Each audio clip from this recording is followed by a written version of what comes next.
with. My posts are big, but we just put the stakes in. I sharpen all the posts, and then you hold on to them. And I just put the bucket on, and just push it down. Yeah, I imagine 30 that goes. seconds. So I'm gonna. Some of this is horse equipment, but Wow. the tongs aren't. Well, the smaller pair of tongs I used to use. But this is something I'm kind of proud of. You know what this is called? Is that a cant hook? That's a swamp hook. Swamp hook. There's a smaller one. And there's one I've had built that I use for my horses to roll logs out with. Holy cats. But guys packed this sucker around at about 100 pounds. What they did is they'd follow those great big spruce and cedar in the swamp, Yeah. and they'd sink in 2-3 feet. Oh. So they'd take the line, they'd set that, dig it in on the far side, and it would pull it out of its bed. Wow. And I found that in an old railroad grade. No way. Most of this stuff came from railroad grades. Really? Yeah. And these are how you used to dog the logs together when you see the oxen and stuff. Sure. And the horse teams. I actually use those. Wow. So that big one, do you remember where that was you found it? Yeah, it was out on M&R Wow. property. Isn't that something? And I know exactly what happened because I've had crew all my life. Some guy just got mad and said, I'm not packing this thing any farther and threw it on the ground. I'm done with it. Wow. Anyway. What would a guy use that cap for that has the hooks? Oh, that's a piling bell. Huh. When you're taking out piling with horses, they actually use them with small cats too. You'd snipe the end of the log so that bell would fit back in it, Okay. drive those dogs in, and then it would lead around the stumps. Ah. It keeps from digging in. Sure. Yeah. Wow. Old Ted Butcher gave me that at Butcher's Pole Yard. Isn't that something? Yeah, and of course that's, you know what those are. Yeah, yeah. Yeah, you don't see too many springboards around that are I intact. gave my best one to a logger that came over from France, and he really wanted to take that back to Oh, I France. bet. I had a real nice one right now too. But this is a collection of cable. Yeah. That's a strap. That's a 2-inch strap. Uh, I mean, look at the splice on that sucker. that's incredible. Where'd that come from? Most of the stuff came from the tree farm because Yeah. I logged out there for so many years. Yeah. And Wow. look at that individual strands. Wow. Wow, that's amazing. And this is hand forged right here. Hand forged ones right here. That's incredible. So, And they put Babbitt. They put these knobs on with Babbitt. how would they have? You just hook the, like It the. just hooks back into the cable. Okay. Yeah, yeah. Yeah. Well before choker bells. And, Oh yeah. Matter of fact, I use stuff like this, but and then this. My oh my. These are loading hooks. And when I was a kid, my dad always logged close by where I was raised over there in Lost Mountain. And so when I got off the school bus, he'd run down and get me. And do you know how they work? I haven't ever seen him in action. No. Okay. Well, you got your leaning spar tree, Mm-hmm. and it sits over your road where your truck sits. And then your logs are sitting away from it. Sure. You have what they call a bra log that's pretty big. Mm-hmm. And so these have a crotch line. There's like, maybe 25 feet of line on either side hooked onto this. So you dig these in on each side. Okay. See that hook? Yeah. The pair my dad had, that spike was about that much longer. Oh my. And quite a story. I came home from school one day and he had his arm in a sling. Oh. And he didn't say much. He never complained about anything. Yeah. But he was up on the truck loading a load. And I can't tell you, it wouldn't make sense to you, but there was a way you could make a log turn if you need it for its lay. Okay. And of course they weren't using big high stakes. Mm-hmm. And but the thing spun out. He was on the far end of the load, so he told the guy running the little yarder, "You go ahead on it." And that thing broke loose. Oh. And they go faster than you can blink your eye.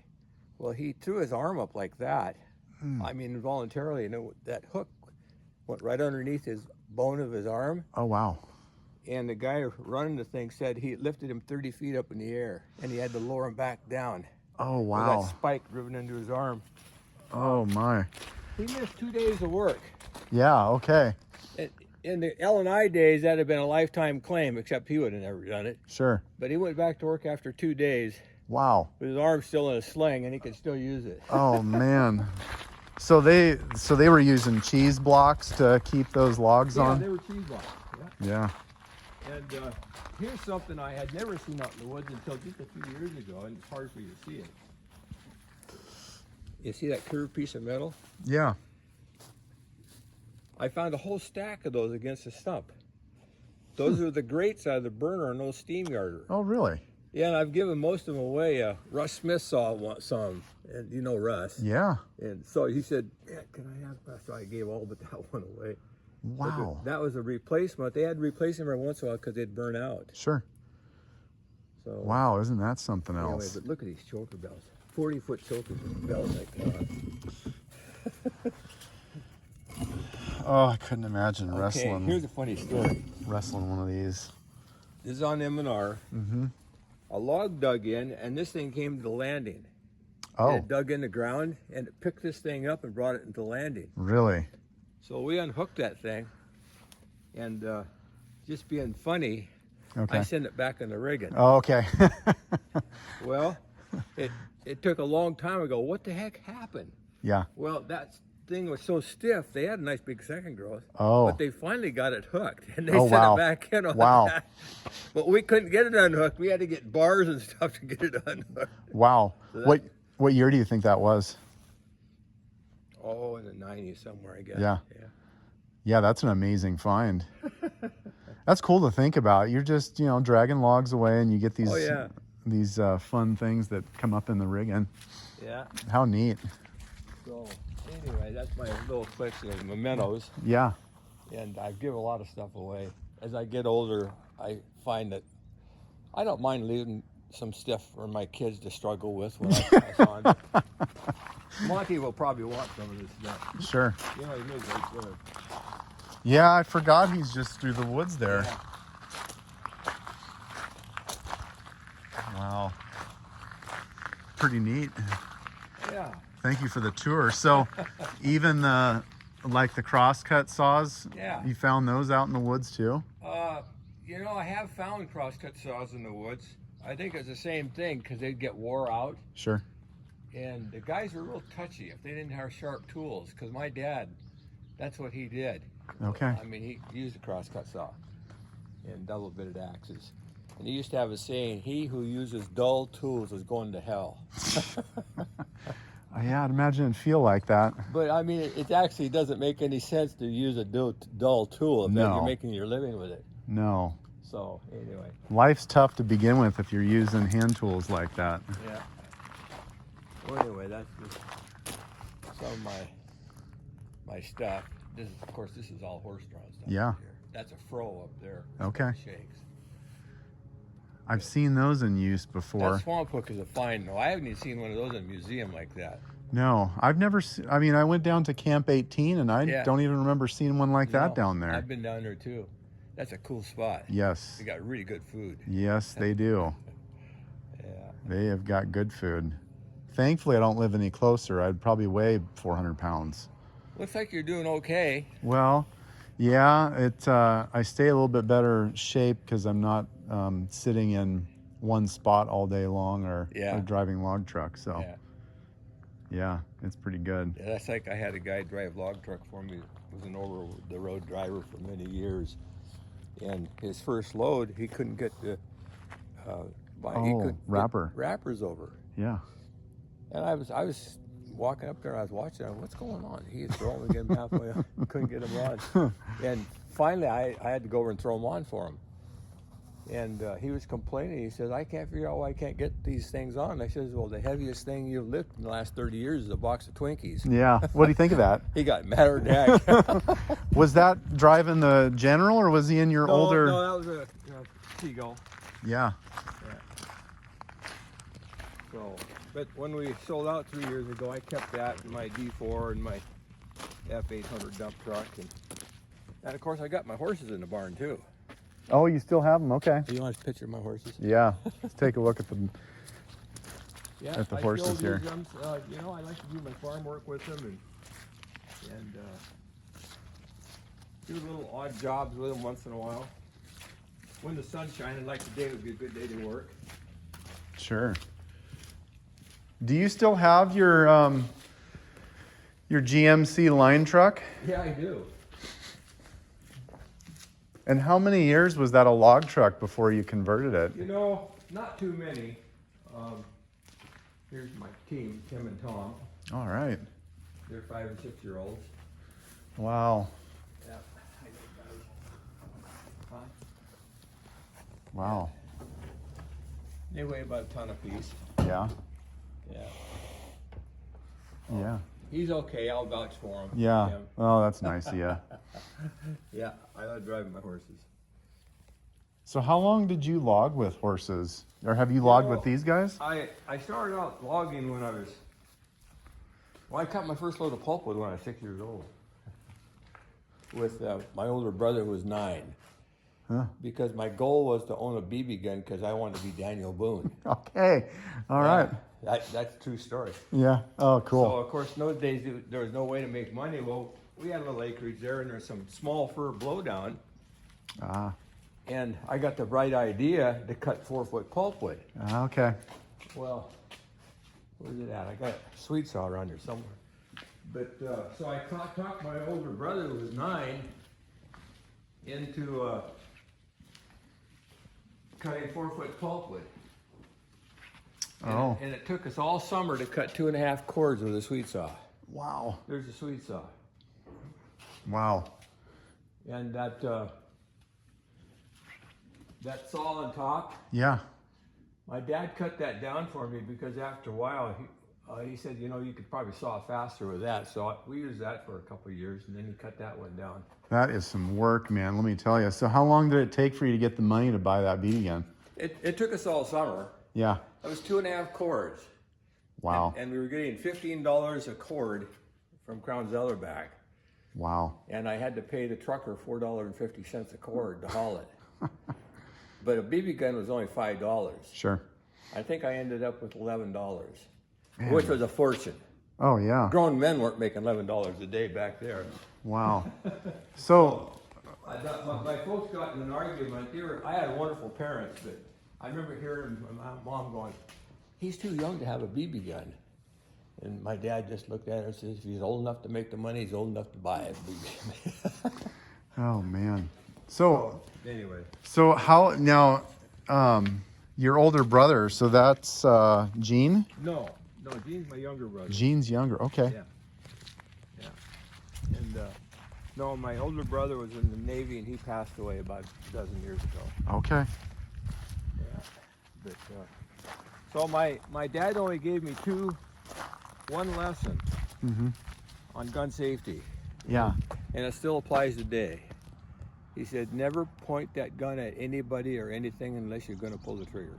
Yeah, and that's a good And rule I to only have. violated that once. And that's when I shot my brother Gene in the butt because he was noisy. Oh, man. Does he still talk about that? Oh, yeah, he forgets it. But he kept bugging me, you know, and finally he climbed a tree and said, "I dare you." Well, Oh, okay. he only did it once. Yeah. Oh, man. Yeah. Wowzers. It looks a lot different around here. I haven't been up since they logged in the back there. Oh, yeah. Oh, you Wow. mean when Bruce Webster was back there? Yeah. Yeah. Yeah, that was a struggle for him. It was so wet back in there. Yeah. Goodness. So these aren't in any kind of order, but this is, well, let me regress a little bit. Yeah. I actually did cut pulpwood when I was just a little boy. Mm-hmm. And I did that for a couple of years. And then in the summer, my dad started taking me in his old log truck and go to work with him, which I loved. And they had an old RD6 they were working Okay. with a gear drive drum. So my job as an 8-year-old was to pull that drum line out. He'd get as close as he could to the log so the guy didn't have to run back and forth to the cab. Okay. So he paid me $1 a day for doing that. That was big money. Wow. So I did that, and then when I was 13, I think it was 12 or 13. I stayed with an old gentleman up under by the radar station by the name of Philip Dahm. Okay. And that was the last logging camp in eastern Calallam County. Oh, wow. Was up there by the radar station. And he bought the place because he was old enough to want to retire and quit. Huge man. He was from Germany. And so he did that. He raised goats, geese, had a big garden, and he lived in an old cook shack, which is about 100 and some feet long. Wow. Yeah. But he was getting so old he couldn't hardly get his firewood in. So okay. He was friends of my folks. But he'd come over here when he was 19 during the First World War. And they put him in a concentration camp. Oh, huh. People haven't heard that, but that's what they did. Have a seat. Anyway, so he had an old Belgian horse up there that he was getting firewood in. Okay. And I fell in love with that horse. And my dad, my two uncles worked together with horses for years. So I just have always liked horses. So anyway, I traded him a heifer that I raised for 4-H for that workhorse. Oh, really? So then I was out on my own at 13. Wow. But my dad decided I couldn't use his chainsaw anymore because I used to run it in the dirt. So he said, it's time you bought your own chainsaw. So I bought a used Pioneer IEL. Okay. For $100, which is a ton of money for a kid. That sounds like a ton of money. It was. But from Howard Ratzman, who had the dealership in Sequim. So anyway, I used that horse in the summer and after school sometimes, if I needed money. Sure. I had more money than any of the farm kids. Wow. So anyway, that's how I got started. I've always loved the woods and been out in the woods. And I did that up till I graduated from high school. Well, there happened to be and by the way, my father passed away when I was a senior in high school. Okay. I had wonderful parents.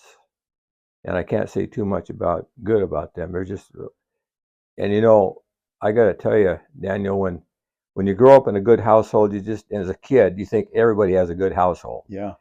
But I didn't know a single divorced person. All the people on the road I lived on were farmers or pulpwood cutters. And it was just a good family, that I grew up with. So it's quite a shock when you get out in the world and find out things are different. But sure. Anyway, I thank the good Lord for that upbringing that I had.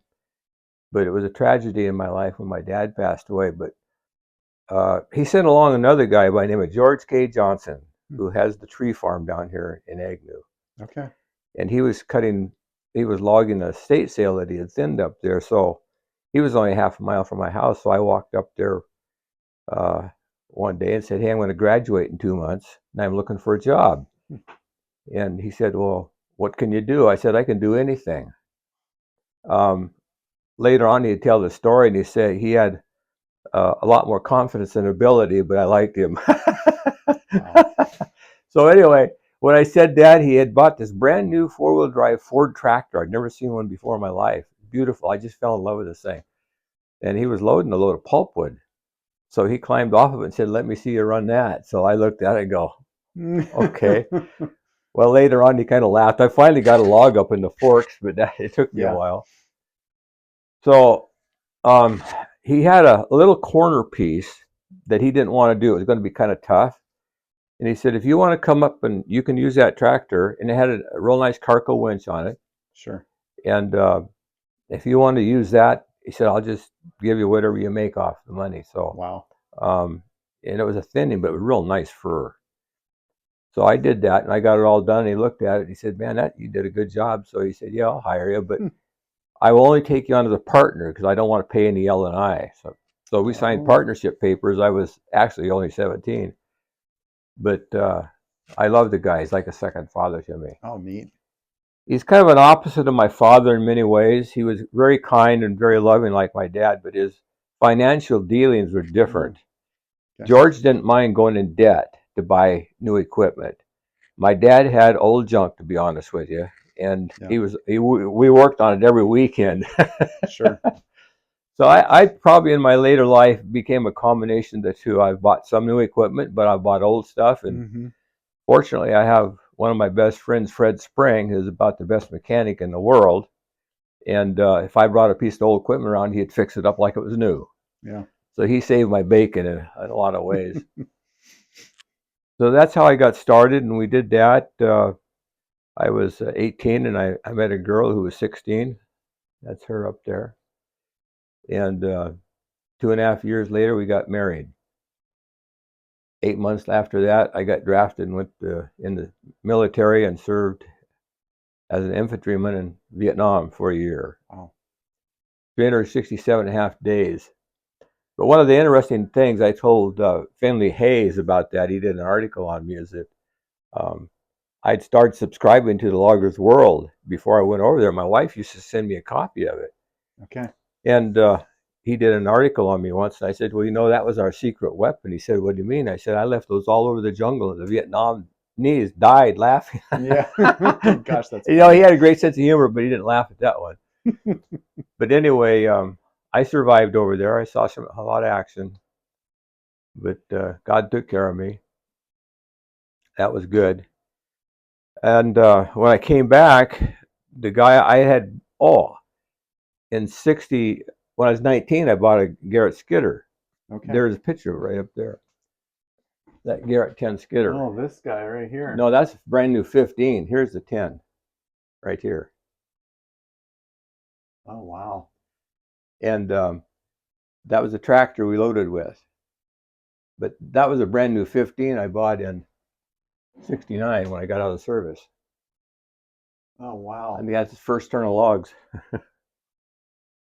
Yeah, at some point we'll go through some of these photos up here. This is pretty neat. So did you, when you were in Vietnam, you talked about where something was going on where they need you to fall trees. Yeah, they did. They came out. I'd been over there probably 6 months, and the CEO came out and said, does anybody know how to fall trees and run a chainsaw? And I was the only one in the 1st Infantry that knew how to do that. And yeah, I'd rather fall trees.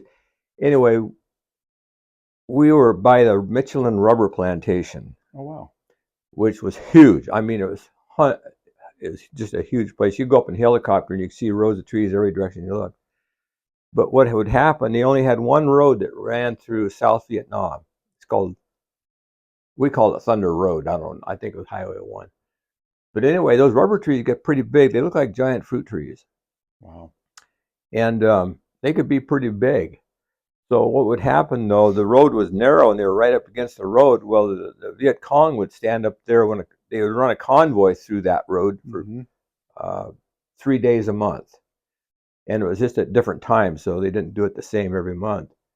But anyway, they found out they'd stand behind those trees and either shoot at them or throw hand grenades in the cabs of their trucks. Oh, wow.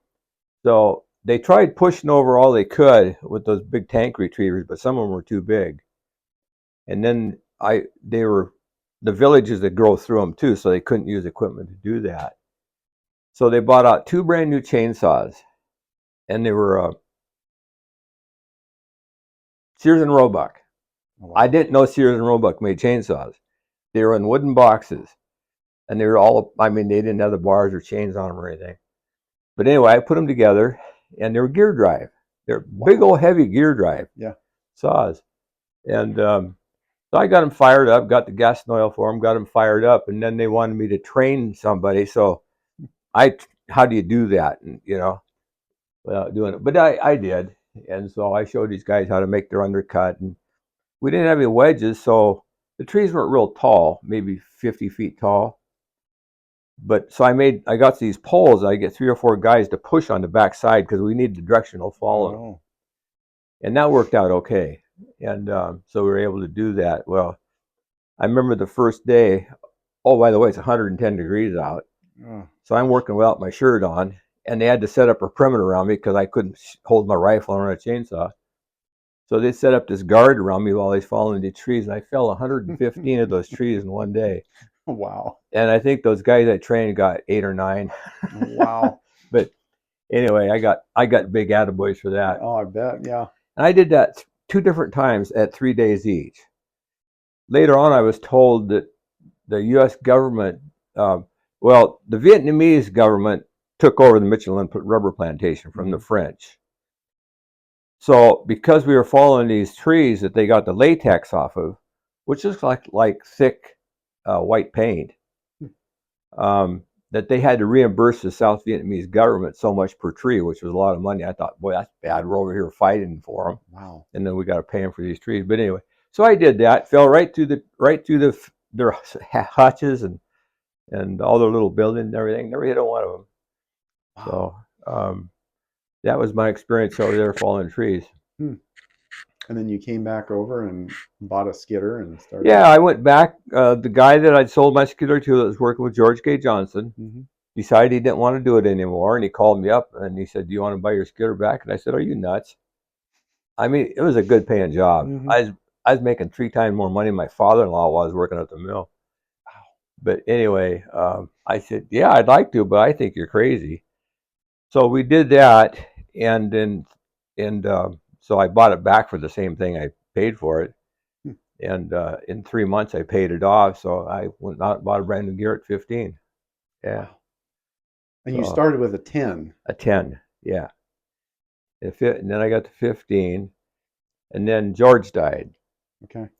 Before he died, he had been having some kind of issue that nobody knew what it was. I remember sitting there and we'd eat our lunch and he'd turn gray and throw up, and he was tough. He'd just go back to work. But anyway, they did some tests. They said he had a heart problem, so they gave him something called digitalis, which is a heart. The only thing they knew how to do. They didn't do operations in those days. Yeah. And so he said, "I'm going to have to quit because I'm getting so weak." And he had the tree farm to take care of too. I mean, he worked all day out in the woods and go down and work on his tree farm. Wow. He was a real worker. But so anyway, he wanted me to buy him out, and I said, okay. I had the skidder and my pickup and all my tools, and he had the truck and the loader, and so he figured out what he wanted, and whatever's fine. And but just we were going to go into the lawyer on a Friday. I think it was on a Monday. He passed away. But fortunately, we had it all in writing. But then we had to wait while his wife, sure, was able to sign off for it. So that's what I did. I took that over, and then Fred Spring, whom I grew up with, started driving the truck. Okay. Yeah, and I got lots of pictures. Yeah, let's look at some of them. I got tons of pictures. People give me pictures. I've never taken a picture in my life, I don't think. But these are all people that you worked with, took photos? Yeah, yeah. Now, when you said Fred started driving the truck, is that the 1970, yeah. And that's this truck up here? Yep, that's it. See, I've only ever seen it as a line truck. I'd never seen log truck photos. Oh, I got lots of pictures of it. And that was what we had before. He used to buy F600s, but I wanted a bigger truck, so we got that, which has a 427 in it, and double frame. I got pictures of me with a lowboy hauling a D7 on that thing. Oh my goodness, really? Yeah. Wow. So how long did you run it as a log truck for? 70. I know in 74 I was going to buy a Kenworth because I didn't like trucks. Never really particularly did, because my dad had a 1938 Army truck that was always broke down, and as old as a boy, I had to go out and work on it on the weekends with it. So yeah, I had a dislike of trucks. But I decided at a 74 that I'd get a bigger truck.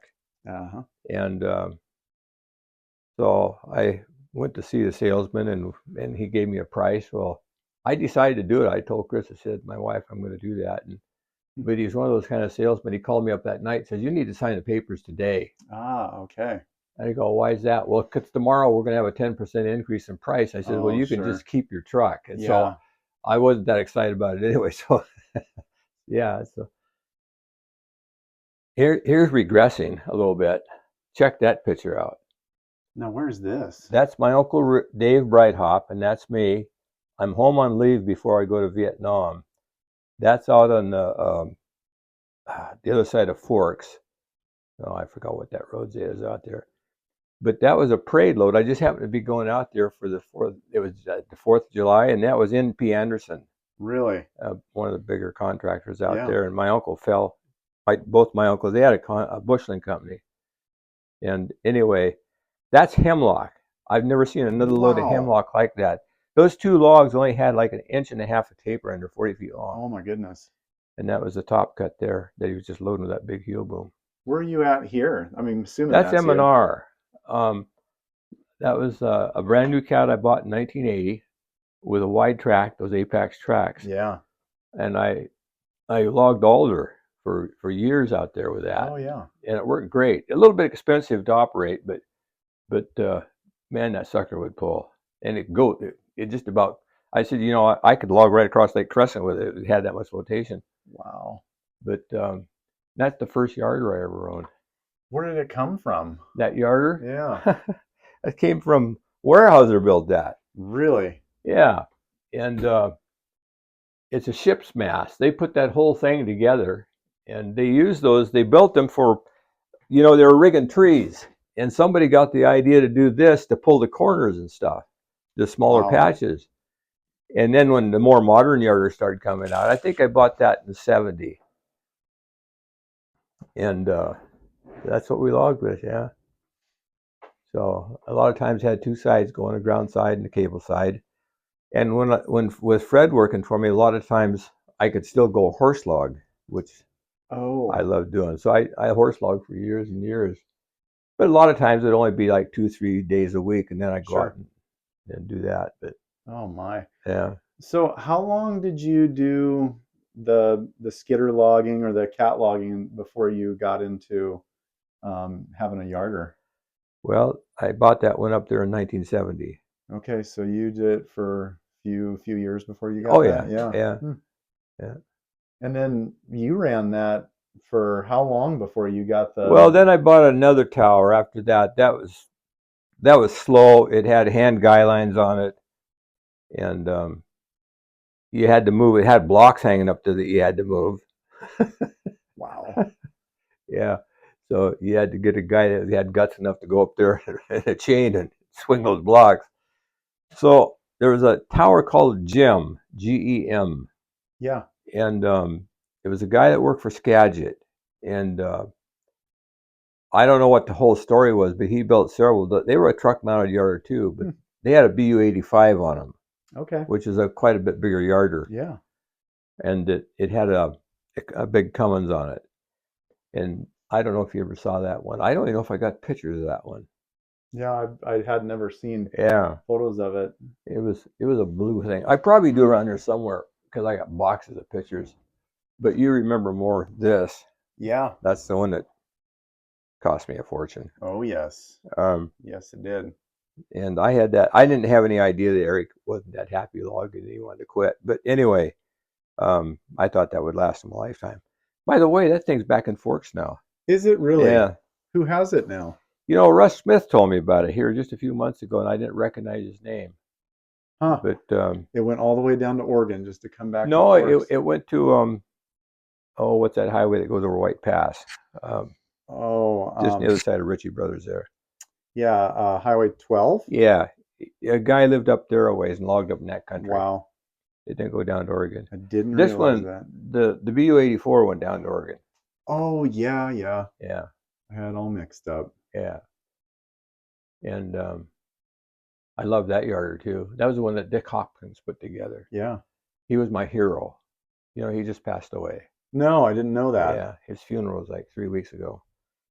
Great logger. He was so far ahead of his time. That was the first time a hydraulic shovel undercarriage was put together on a yarder, and he did it. It took him 2 years. What year was that he put it together with? I don't remember the exact year. The shop was on the other side of Forks. Yeah. And we kind of watched the progress of it because I was working on the other side of Forks there.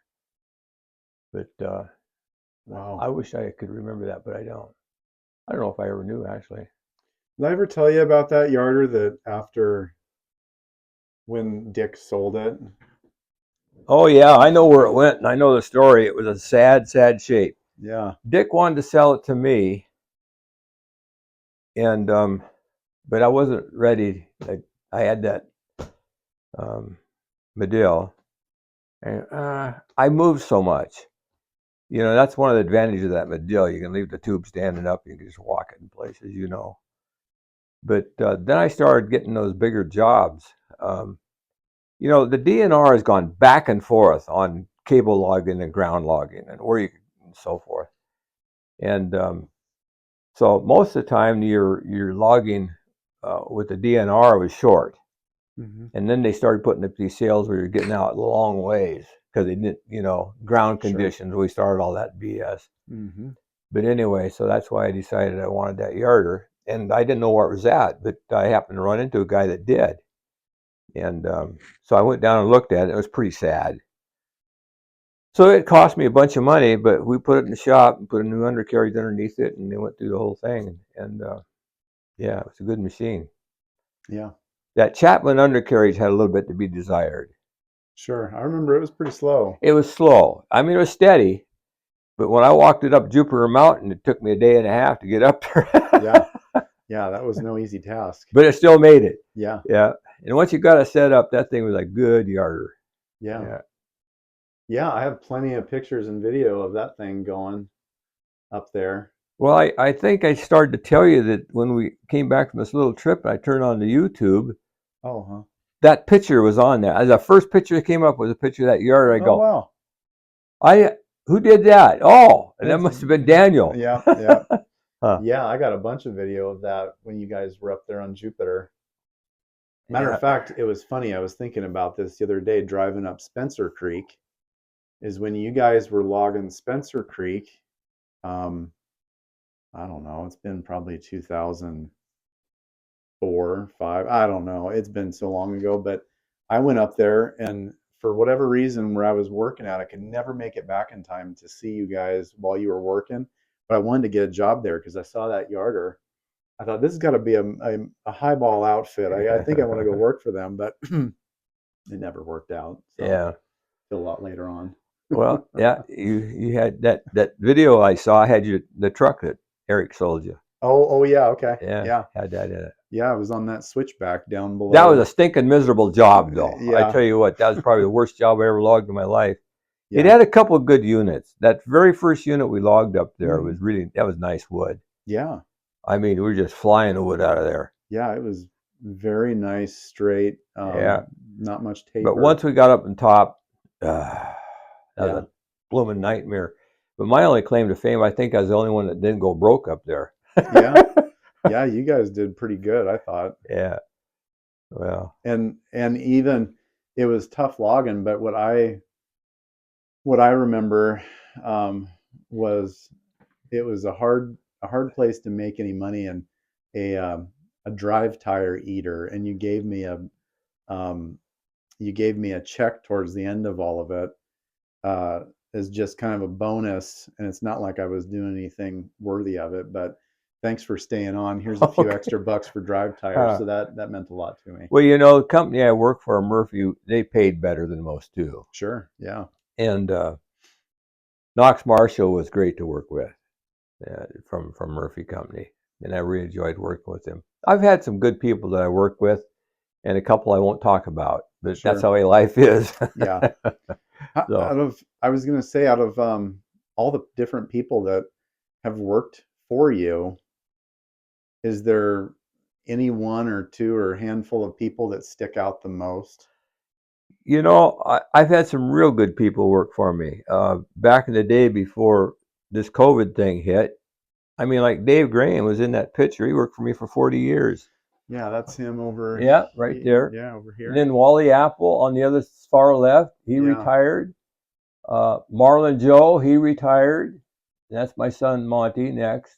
Yeah. And those guys all retired. So those are some good guys. Marlon Joe. Marlon, yeah, he's... Yeah. You know, that goofy bugger, he just likes setting chokers. Yeah. And, you know, I got to admit, I do too. Even up to just 4 years ago, I'd run down the brush and set chokers with the crew. But see how fast you can get your turn set and get out of there. But anyway, Marlon Joe, we were up on Jupiter, and he was running across kind of a real steep hillside. Mm-hmm. And he went to jump over this down piece of cedar that had a sharp spike sticking up. Oh. And he slipped, and that spike went right up into his thigh. Oh. And man, he jerked himself off of that. He had his rain gear on. He had a roll of black tape, and he just wrapped the whole thing up tight with wrap tape and kept on going. Oh, I remember seeing that. Yeah. That's the kind of guys that I like to hire. Wally, I could tell stories about each one of those guys. Then Wally slipped off the ladder on that Medill, and or was it 84? I don't remember. He slipped off the ladder and broke his wrist. Oh. And I was on the other side, but I got a call and said, "Oh man," I go, "What are we gonna do for an engineer?" So I called Wally. He says, "Man, Friday, how long are you gonna have to be off, Wally? I feel bad about this." He says, "I'll be there tomorrow." I go, "What are you talking about? I mean, you really broke it." And no, he said, "No, it's okay." He said, "Take some Tylenol, you know." So he had this big old plaster cast on. Yeah. Well, he couldn't work the controls, so he took his pocket knife and cut it halfway off. So he could bend it more. Those are the kind of guys you gotta love, Daniel. I mean, I had great employees like that. Oh wow. Dave Graham, when he was young and just setting chokers, was driving a crew bus, and one of the tires had gone down. Well, we had a compressor on the job, and it was one of those Chevys that had those split ring. They weren't split; they were solid ring that you had to shift around. Yeah. They were notched. Well, he didn't realize that when it went flat, it'd come out, it was barely hanging on those notches. So he's going to put the 60 pounds in it. And when it got up there, that rim, that big heavy rim blew his kneecap off. Oh. Split his thigh bone. Oh. Right in the middle of the road at quitting time. And they run him into the hospital and stopped and saw him, and he was a lot of pain. Week and a half later, he called, "Is there anything I can do?" He got a full-length cast on his leg. Well, we taught him how to run the loader. We had started him on run that Bantam, that 266. And I talked to Fred about it. He says, I think if we could hoist him up in the cab, we could put him a tin can up there, and he could pee and just stay up there all day long. Yeah. And he did. We came out there, and he could get his butt on there, and we'd hoist him up in the cab. Wow. Those kind of guys is the one reason why I was a successful logger. Wow. And there was a bunch of them. I haven't had to fire a lot of people. I probably kept some of them on too long. Because my thing was, if you got a happy crew, you got a good crew. Mm-hmm. When you get guys that start complaining and griping about everything, well, it's like a rotten apple in the barrel. And even though some of them were pretty good loggers, I just said, after about the third warning, say, don't bother coming back. So move on. Anyway, no, I logged for over 60 some years. Wow. But one of the things I did when I bought that yarder up there, mm-hmm. I bought it because I had a big patch of alder. It was a big, huge state sale on Majestic. And I had that brand new Garrett 15, and I thought I could log the whole thing. Well, what I didn't realize out in that country, being from Sequim, I didn't realize how soft it could get out there. And I only got it about half logged, and I couldn't go any further. And I go, I'm going to have to get some kind of cable machine. Well, I was a little bit familiar with them because my dad had little donkeys, and stuff. So I went out and bought that thing, and we started bucking. It was a nice alder, but I started having them fall and bucket. And then I got the bright idea to full-length log it. And I could get around the backside with my old 3TD7 for tail hold. So we were a three-man crew. I was it on the back end. I moved the cat and set the chokers. And they had a guy on the loader and a guy on the yarder. And full-length yarding, we almost 50% more production doing it that way. I bet. And the guy on the loader, he'd have time to come and buck because an alder is almost pure alder. Yeah. So you didn't have a bunch of sorting. So I'll never forget, because here I was, all of like in my early 20s, and these old time loggers come around because they heard this guy's pulling the second growth in full length, and nobody would believe what you could do it. But so I kind of set a trend there a little bit. Wow, that's neat. And then I heard about faller bunchers, and so a guy by the name of Allen, Ray Allen, bought a draught, and he was working right down there in Gardner, right in the highway there. So I drove down and looked at that thing, and I go, wow, that's pretty amazing. Putting those in piles like that, that's really something.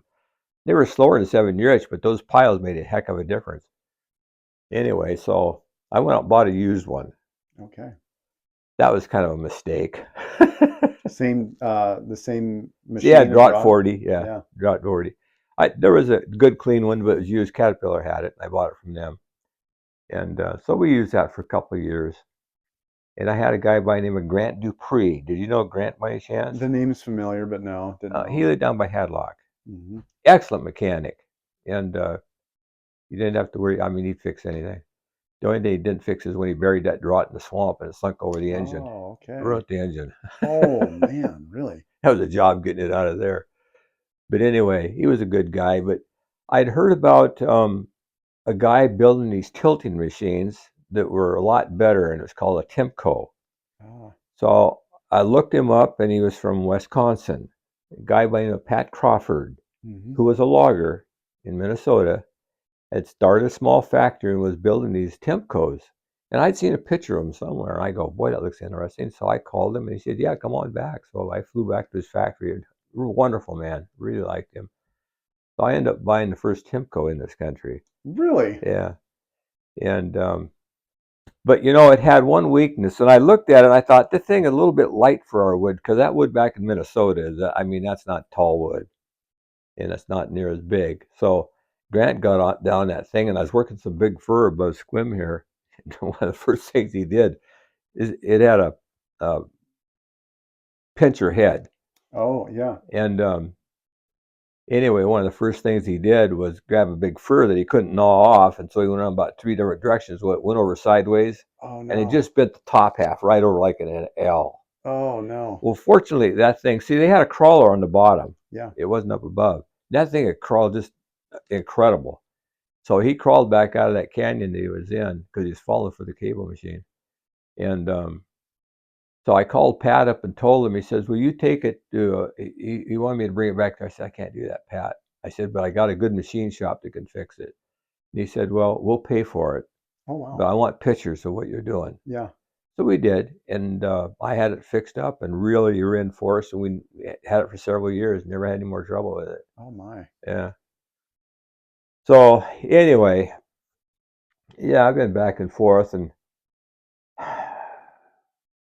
in the early days, having a machine like that, it cut so much wood, you couldn't keep it busy. So I started cutting for other people. I mean, relay the wood down.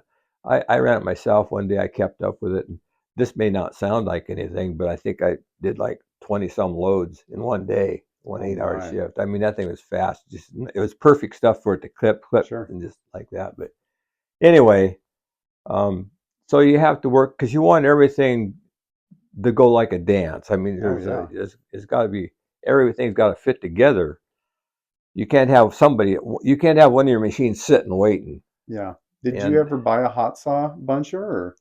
No, I never had a hot saw. What I did is that after a while, I heard about their 227 they were building, which is really a heavy duty machine. And it just so happens that I got a job with M&R in '79. It was called their Alder project. Mm-hmm. And they wanted me to come out there and log. Well, I was kind of a Squim, Port Angeles logger. I was raised in Squim. And I don't want to go out that wet, nasty country. But anyway, in '79, let's see, how old are you, Daniel? I'm 40. Oh, okay. You don't remember '79 very well. I don't remember real good. Anyway, logging had gone up and down. We hauled the first load of export into Marabini and Port Angeles they ever had, and then the export yard just became several, and Penn Timber had one. Sure. But anyway, the prices went from $45 to Pope and Talbot for number 2 second growth to Marabini paying double, 90. Right. Well, we had a bunch of wood that we were logging for ourselves, and I mean, if you're getting double the money, that's a no-brainer, right? Oh, yeah. But what happened is, but these export markets would just drop. Sometimes they just quit, and then you'd be stuck, So you had to be careful with that too, because then you had to put your knee pads on, and go back to Pope and Talbot and sell at a cheap price again. Yeah, please, guys. Yeah, sure. So anyway, that went back and forth. Well, in '79, it'd been around for quite a few years, and the price got crazy.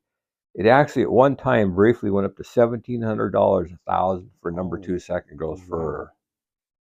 Well, on the same token, some of these different companies, I won't name any names, started buying these timber sales, and of course the stumpage price went up as the price of the logs went up. And I can remember where stumpage prices for the state was over $1,000 a thousand. Oh wow. Well, in '79, I don't know, something just told me, I think God hit me over the head with something and gave me a little smarts. But anyway, I said, this thing's gone about as high as that balloon could go. I think it's going to pop. And so I pulled in my horn really as fast as I could, tried to eliminate as many payments as you could. And but during that time, when I was thinking about that, is when they offered me a job to work out on their tree farm. Mm-hmm. And I finally decided, after about going over 3 times with the forester, and that's Jack Ennis standing right there. See where I'm with the red hat? Jack Ennis is right beside me. He is a great forester for M&R. But anyway, I went out with him, and I said, you know what? They gave me a wonderful price for doing it. And so that's when I bought that white track cat, went out there. Wow. But back to the previous story about Fowler Bunchers, Herman's about a 227. Mm-hmm. But they were working for a company that shut them down before they put it to work, I believe, because they brought it straight out there. Oh, sure. And they cut 600 acres of alder for me without moving it off of there. Wow. Because I used to cut hundreds of acres a year out there. So that was kind of some of the stuff we did. And wow.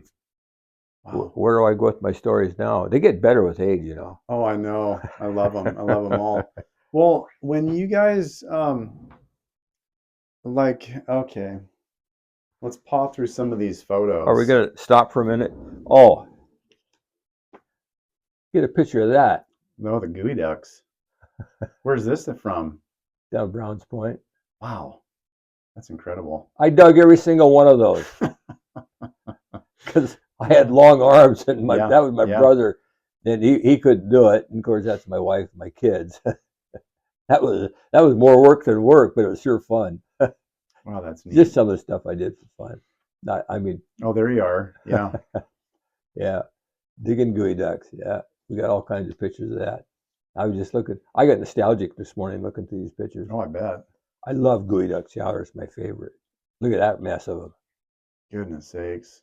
I think that's a truck that you got from me, isn't it? I got the 78. I got the 87. Oh, the 87. Yeah. Okay. No, different truck. That's Monty. Looking at pictures of you from, in your 40s, gosh, you and Monty have very similar features, man. Yeah. And then we got into boating, and that's a boat I had built. Yeah. I used to take it to Alaska. Yeah. That's my wife, Chris, and me, and good friend Larry, and his parents. But anyway, so by the way, that's my wife, Chris, up there. Yeah, there's a picture of her with a handgun. What? She's a sharpshooter? She's the best shot in the state of Washington with a pistol. Wow. At one time. I got a target she shot on slow fire, 10 shots. You can cover them with a dime, 50 feet. Wow. Yeah. How long did she train? That's why I didn't sass her. Yeah, I bet. Sure. Yeah. How long did she train to be that good? She did. She's kind of natural. I shot when I was just young. And when we started going together, she was only 16. And I started bringing her into the gun club about a year later, so she'd have been 17. And she was using my guns, and then I ended up buying her guns. Sure. And we shot 22 indoors and 45 outdoors, and at 50 yards. When I regressed a little bit, when I was over in Vietnam, I never got mail very often because I was in the jungle all the time. Sure. But we got a mail call thing, and it was in a big envelope. When I took it out, it was a 50-yard target. Well, the bullseye is all on a 50-yard target's about that big. Sure. And she had blown the bullseye clear out of that thing with a 45. Oh, wow. She'd take your punkin' head off at 50 yards, no problem. She'd probably do it on the run, too. She was just a natural shot. I could still beat her with a 45, but she could beat me with a 22. Isn't that something? Yeah, so I quit shooting. Yeah. I mean, you can't have that in your household. I'm just kidding. Actually, what happens is, the way life goes, the kids come along, and pretty soon you get so busy. But we always like to shoot, Yeah. I got a little range set up behind my house here. That's fun. Yeah. Very cool. And of course, she passed away 7 years ago. Yeah. Yeah. Anyway, so yeah. But God blessed me with another wonderful wife. So I'm a fortunate man. Yeah, I would say that you are. And you Yeah. know, okay, you brought it up a couple times, but how old were you when you got saved? Tell me the story about that. Oh, wow. I went to what was called, well, actually, my first 3 years was in the Presbyterian Church in Sequim. Mm-hmm. And that's where my folks met, got married. And, but my grandfather started a Sunday school in Carlsberg, which was the biggest mill town there was at that time. I was born in 44, so just short of 82 years old. But you don't believe that, do you? I believe every word of it. Every word. Anyway, so he started that Sunday school. It was a little, it was a group of people that just had Sunday schools where there was no Sunday school or no church. Sure. They'd look for little communities. So we always went to church. Yeah. Mom's got a picture of me when I was 2 weeks old. So going to Sunday school, and you know, I believe her because she was honest, you know, that I did that. But so anyway, how old was I? Well, I heard about Christ and about hell and about the devil, and ever since I can remember. Mm-hmm. So probably there was one evening where I had a little bedroom upstairs that really kind of convicted me. What, you know, I got a choice I got to make here. I was probably 7 or 8 years old, I suppose, Mm-hmm. that I did that and asked him to be my savior. But you know, it takes years of growing till you really figure out more. There's a lot more to it. Christ has got a Christian life he wants us to live. You know, you just don't become saved and just go on about your own ways, because the ways of the world are not how God wants us to live. So anyway, I mean, I've gone through my ups and downs. When I came back from Vietnam, I was very disillusioned about life. I'd seen some really bad stuff, and I always have believed that God was there. He was the creator of the earth and everything in it, and everything we can't see also. So it wasn't that I didn't quit believing in him, but I quit believing in people for about 4 years. Sure. So I didn't go to church for about 4 years. So I've been in church for about 78 years, and I'm still trying to learn. Well, that's good to hear. I'll have to say, when I first bumped into you guys log hauling on Mount Jupiter, and I think I might have talked to you first, and then found out you're a Christian.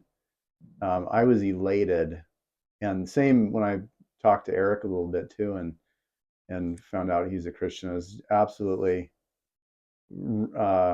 it was a godsend for me because I was a real new believer. Mm-hmm. So being able to work with you guys and have that fellowship daily was really helpful in my walk as I was growing in the Lord. So it was a very, very nice thing for me.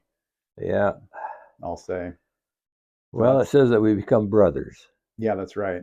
In the spiritual sense. So anyway, Yeah. That's what it is. It's a club. Everybody's free to join it. Yeah, that's right. Yeah. You know, so it's a decision everybody has to make, you know? Yeah. I remember I had this faller that worked for me. I'd never met him before, but he called and he was experienced. He'd come down from Alaska, and so I needed somebody. So I talked to him, felt like he could probably do the job.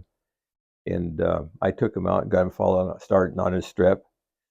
And I was actually down by Gardner. But so about 2 or 3 days later, I thought I better walk back and see. I just want to check on him just to make sure, because I'm particular how I want the wood fell for a yarder. Mm-hmm. And anyway, we walked back. It happened to be one of those beautiful days where the snow had just covered the Olympics, but the sun was shining. And I'll never forget that moment. It's kind of funny how these things stick in your mind, because this is almost 30 years ago. But I looked up to the mountains with the sun glistening on that fresh snow. I said, "Isn't God's creation glorious?" You know, it was just like, wow. Yeah. And he just blew up in my face. And I don't want to hear that religious talk, that God stuff. He said, "I'm an atheist, and if you say anything more, I'm going to quit right now." And I never forgot that. And I go, "What do you say about that?" And I think I got an inspiration from God. But anyway, I just paused for a minute. I go, "What do I say?" And then I said this. I said, "If you don't believe in God, why does it make you angry to talk about it?" And you know, he just went, it's like the air went out of his balloon. Sure. And I just think that was something that God gave me to say to him. And he said, you know, that's a really interesting thing. I'll have to think about that. And so anyway, it's moments like that. I only use that as an illustration because all of us have to make a decision one way or the other. Yeah, that's right. So, and I don't know the end of his story. I mean, he went on to other stuff, and you know, he fell from me for a while. But so anyway. Yeah. But if you want to get back to some more pictures, I got tons. I got boxes of horse pictures. What happened was that when I was logging with horses, nobody else was doing it.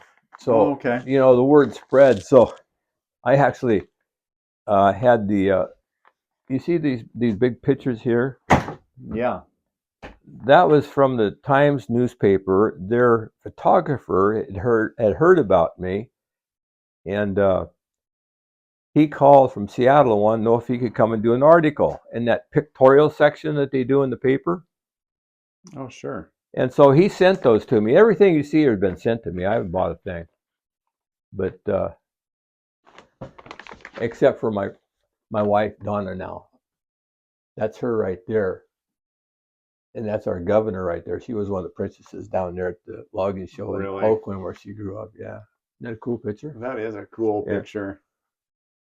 So, anyway, yeah, those pictures were all sent to me, and then I've had that PBS channel come out and do articles on television, and I've got it around here somewhere. But the John Deere, this guy called me and said, I'm so-and-so from John Deere in Peoria, Illinois. And he said, we heard that you log with horses. I said, yeah, how in the world did you ever hear that? Well, I forgot how he heard. And he said, we were interested in making a film on what you're doing. But he wanted to know if I had any John Deere equipment. I said, well, I plow with a McCormick Deering. And so anyway, they came out for several days with a whole crew. And I was actually doing some thinning up on Snow Creek.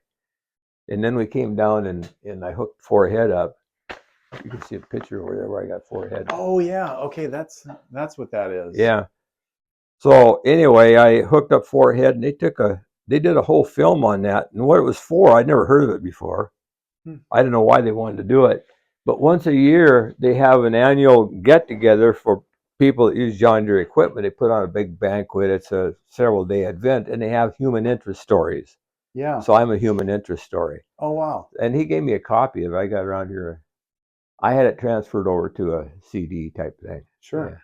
Because it was all filmed. But anyway, so. Wow, that's neat. I've seen the PBS film. I had never seen the the Deer Days film. I did a couple, 2 or 3 things on TVs, but I'm not a TV watcher, so. Yeah, no. I'm surprised you got on the YouTube even. I gotta admit, I do like the YouTube most of the time. You know, we have a few channels that we watch, but I'm pretty skeptical about this day and age, and you know, now this thing with this AI thing came on, and I can say the words, but I'm just about ignorant of what it all is. But it's kind of scary because there's one guy that I like to listen to. His name is Victor Davis Hanson. Okay. And he's a not only is he a college professor, he's a farmer. And he is the most calm, brilliant man I've ever listened to. And he analyzes stuff for you, and he's so logical, and he speaks slowly and calmly, not like some of these, especially the women that screech out their message, you know. Sure. But anyway, I like watching Victor Davis Hanson, and I like watching one of the senators from Louisiana. His name is John Kennedy, and he's a very thoughtful, kind of homespun guy, but you can understand what he's saying, and he's not trying to convince you through anger or whatever. You know, I like the book of Proverbs in the Bible. It's a book of wisdom. Yeah. And it says, don't debate an angry man, it would become like one. Isn't that the truth? You know, and I've told my sons, I said, you know, if you want to get your point across and you get people angry, they just tune you out. That's the end of the conversation. You might as well just walk away. So if you can't have, I told somebody that the other day in Fort Townsend. Okay. we were down there with a friend of mine who was getting his knee replaced, and I took his brother down to a restaurant down there. And as we were sitting there, all of a sudden there was this big commotion right behind us, and these people had been, and she's saying, this waitress is going, "You're just being this and this, and you're a Democrat and so forth." And it started, the noise level started rising up there, and so I kind of turned around and looked at them, so they got quieter, and I said, "I'm going to tell you something." I said, "I'm going to tell you two things." I said, I believe in these things. I believe in civil discourse. I believe that we can have opposite opinions, but we can still walk away and we're not angry and mad. Because I said, I always give people the right to be wrong. That's pretty good. That is good. And you know what? They kind of laughed, and it all went back down quiet. Sure. So anyway, you got some horse logging. Oh, do I have pictures? I have got so many pictures you wouldn't believe it. Did you? Hey, here's a thing that I had Fred Spring built for me.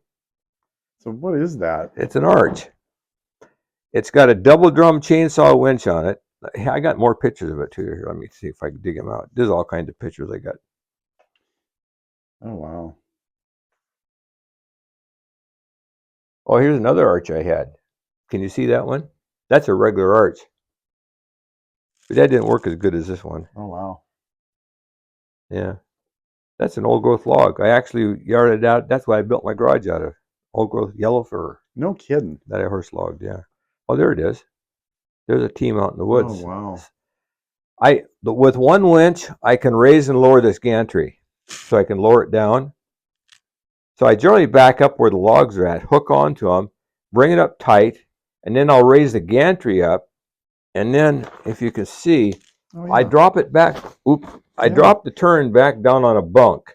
Yeah. Otherwise, it's going to pull the front end of it up. Sure. When you go. That's a dandy. But when you eliminate your traction, you can pull 3 times as much. Oh yeah. Look at the size turn. I mean, that's a skidder size turn. I can pull with a team of horses. Wow. It's still sitting back here. I could still use it. That's incredible. Yeah. I designed it, and Fred built it for me. He's a real craftsman. I'll say so. I've seen some of his creations. Never seen that one, but wow. It's sitting right out here. I could take the cover off and show it to you. Wow. Yeah. So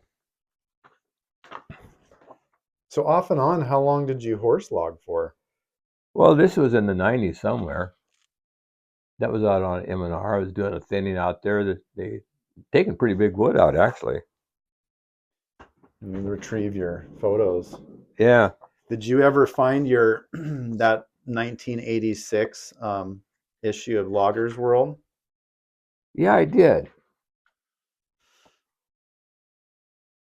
Someday I'd like to. Oh, okay. I know where it's at. It's in a trunk full of stuff. Oh yeah. Someday I'd like to take photos of that just to have the. Yeah. I tried to get a copy, but that didn't work out. If you want a picture of this, it's sitting right out there behind a shed. I might have a gaze at that before I leave. Here's an interesting thing. This landing, I was bringing these turns in, and then I had a little John Deere 350 I was decking them with. Then I bring a self loader in. But right over in here, this doe kept walking when I'd come into a turn, bring a turn in. And I was watching her, and she's just kind of moving funny. And I came back there once, and I watched her have a fawn. Oh, wow. Yeah, and it just, so I just backed the horses out of there real carefully, and we just waited for quite a while. And I just watched her, and finally that fawn got up in about 20 minutes. Really? Yeah, it's a really amazing thing to see. I've never seen anything like that before. Yeah. That's amazing. Well, you know, I've seen stuff out in the woods people wouldn't even believe. There's my big team. One of them. I've had lots of teams. Wow. Beautiful animals. This is what I do best. I spread manure. That's great. That's a horse-drawn manure spreader. Wow. So anyway. Very neat.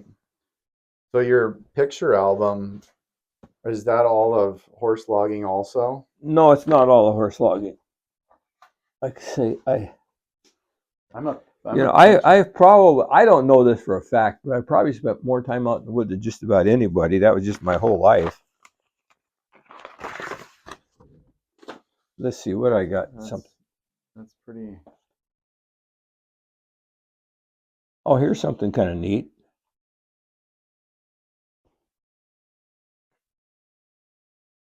See this picture here? I had a friend that had this. This is an original logging wagon. They got real heavy duty hubs. Oh, wow. And I brought it in the Squim, put this load of cedar on it, and drove 4 horses in the parade. Let's see, Neat. Monty's probably 10 years old and he's 49. So, yeah. Wow. That is so cool. Huh. Yeah. So, this picture is actually in a book that a guy wrote. That's working up on Palo Alto and some old growth timber. Hmm. And a Forest Service gal took that picture. Really? That was such a great logging team. I mean, man, they could pull. But yeah, and I'll never forget her because she was an attractive looking young lady, but she had one blue eye and one brown eye. Really? Yeah, I've never met another person like that. But anyway. Okay, Fred Spring logging pictures. How about that picture? Now, this is your family? That's my Uncle Dave Brighthop, brand new D4, 1950. Oh. And that's me up there. Oh, wow. That's neat. Yeah. Here's a picture that has nothing to do with what we're talking about, but I love it. And it's just a recent find. A very good friend of mine by the name of Sandy Keys. And Fred Spring does all this blowing up these pictures. Look at this. Hey, Donna. Isn't that a great shot? That's pretty incredible. This picture was taken about 54. And Oh, this is a 1948 Mac. And where's that done at? Of Mount Pleasant. Want to be on YouTube, Donna? Not really. Okay. And that's their loading donkey. This is a spar tree that they're loading off, and not a lot of people have seen them do that. So you would have 3 guy lines in the back. Sure.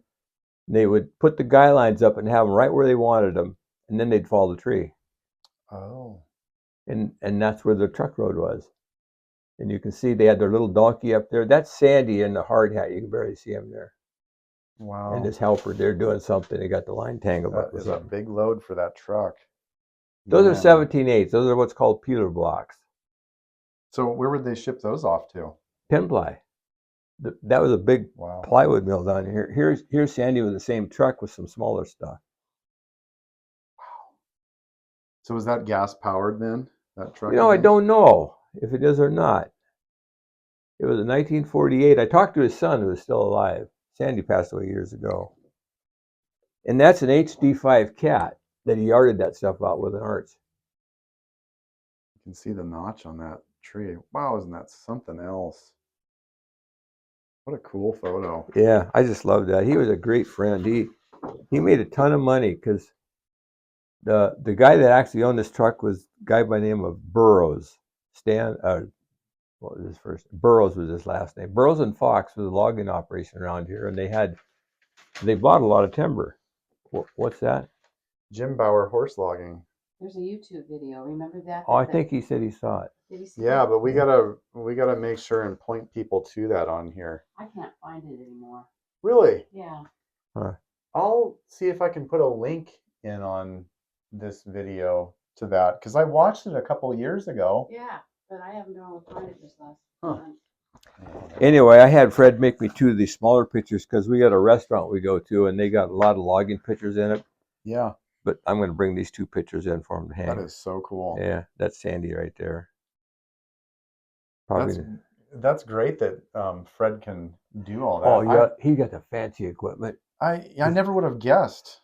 That guy is a genius. Yeah. Oh, yeah, he is. He really is smart. So that guy has had me in stitches more times than I can count. And not that I was around him very much either, just when you guys took the yarder down there to get it worked on. Gosh, he's funnier than all get out. Some more horse pictures. I actually got boxes of these things. Yeah. This is kind of interesting. Here about 7, 8 years ago, this guy called me up and said, "I hear you got horses." I said, "Yeah." He said, "Well, I have a hose wagon." Oh. That's an original wagon that they carried the hose in the back of in the horse-drawn days. And then they had a pumper. It was powered by steam, right? But it's horse-drawn. So this thing carried the hose. And this guy's from California. I don't know what this thing's worth. It's original. There's only 2 of them left in the whole world. Oh, wow. And he has this one in California. He's a very wealthy man. That's him sitting there. And so they were celebrating their 100th year as a fire department in Sequim, and they had a huge parade. And so I was in that parade with that hose wagon. That's cool. Yeah. Wowzers. So anyway, these are more pictures that Fred blew up for me. There's my granddaughters when I'm out plowing the field. Gosh, that's neat. Yeah. So anyway, That is so cool, Jim. Well, I didn't think much of just having all these pictures. Matter of fact, when Chris passed away, I didn't even know where they all were. Oh, sure. And when you're by yourself, I start thinking about things. And she had trunks. She had pictures everywhere. And anyway, I started digging them up. So here's what is this? Oh, yeah, I got lots of different pictures. Well, you got yourself a Dansco there. Yeah, I had that. CCR. I used that for a while. But this is back to my first little skidder, my little 10. So I got tons of pictures of that. Yeah. So here's something interesting. I had heard, I talked George Johnson, who's right there. We'd either cut 8-foot pulpwood. I said, why don't we? They started taking smaller wood because M&R put in what they call a beaver mill. And I said, instead of cutting all this small wood, let's cut long stuff. So I talked him into, this is the same year, this was in July, but by August, he bought a trailer. So we started cutting long logs. Wow. In 64. So, and then we were loading with that tractor, 4-wheel drive tractor, but even in the wintertime, it was a nasty thing to do. So I had heard about a hydraulic log loader. We were talking about getting a little cable machine, but I said, I've heard about these hydraulic machines. And I talked him into doing that. So in 64, he brought this hi-ho mounted on this truck. Oh, okay. And so I think we had the first hydraulic log loader. They weren't very big, but of course they'd still pick up a pretty nice log. And they're so much easier to handle, Oh, yeah. over those cable machines. Bless you. There he is sitting in the cab there. You mind if I take a look at that? Sure. There's several pictures there, I think. Wow. That's a pretty small cab. Looks like it get cramped. It was okay. And, in those days you had a lever for everything. There wasn't joystick controls. Oh, you got pictures of Auger Sandberg's truck. Yeah. He did all my hauling for me for quite a long time. Wow. And this was out on the Hoco. John Cowan's place. M&R had bought their timber. And so anyway, that's me. The guy that logged before me on top of the hill had fell a big fir. And we were logging some really nice hemlock. I mean, like that's just about the size of the hemlock we were doing. But anyway, this big fir had come down on John's place, so they didn't take it. And it had been years and years before. So I took a big saw up there, and it was almost 8 foot through. Oh, wow. And I bucked these 17/8 off of it. And they had one spot with rod in it, but the other side was clear, and then the rest of it was clear. Yeah. So I had bought, somewhere along the line, I bought this big hydraulic loader. It was a Husky, but it was an 850, and that thing had looked like a culvert pipe for a hydraulic cylinder. That thing would lift a 1-log load on. Wow. It was on a big crane carrier. So this stuff we had to strap, of course, because we couldn't get the grapples around it. But we loaded all that stuff with that big hi-ho. That is neat. Yeah.